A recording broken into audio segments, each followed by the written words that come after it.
നീതിക്കു വേണ്ടി എന്നും ശബ്ദമുയർത്തിയ തങ്ങളുടെ പിതാവിന് RML ആശുപത്രിയിൽ നിന്നും നേരിടേണ്ടി വന്നത് കടുത്ത നീതികേടാണെന്നാണ് ഇ അഹമ്മദിന്റെ മക്കളായ നസീർ അഹമ്മദ്, റഹീസ് അഹമ്മദ്, ഡോക്ടർ ഫൗസിയ എന്നിവരുടെ കുറ്റപ്പെടുത്തൽ.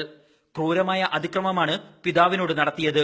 ഒരു അസോൾട്ട് ഞങ്ങളുടെ ഫാദർ മുകളിൽ ഡോക്ടർമാരുടെ അസോൾട്ട് നടക്കുകയാണ്. ഒരു രോഗിയോടും ചെയ്യാൻ പാടില്ലാത്തതാണ് ആശുപത്രി അധികൃതർ കാട്ടിയത്. ഉപ്പാനെ അവരൊരു ചെസ്റ്റ് കംപ്രഷൻ ഡിവൈസ് ഉണ്ട്, അതിലിട്ടിരിക്കുകയാണെന്ന്. ആ മെഷീനിൽ സാധാരണ ഇടാൻ പറ്റുന്നത് ഒരു 15 മിനിറ്റ്സ്. എന്റെ ഫാദറിന് 10 മണിക്കൂറോളം അപ്പത്തേക്ക് അവർ വെച്ചിട്ടുണ്ട്. 2 മണിയായപ്പോൾ അവർ പറഞ്ഞു, ഓക്കെ, അടുത്ത ബന്ധുക്കൾ നമ്മൾ വിളിക്കാം.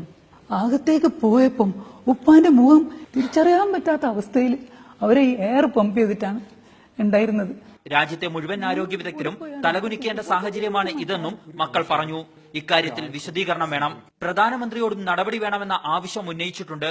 പ്രധാനമന്ത്രി എന്റെ അടുത്ത് വന്ന് കണ്ടോളൻസസ് പറഞ്ഞു.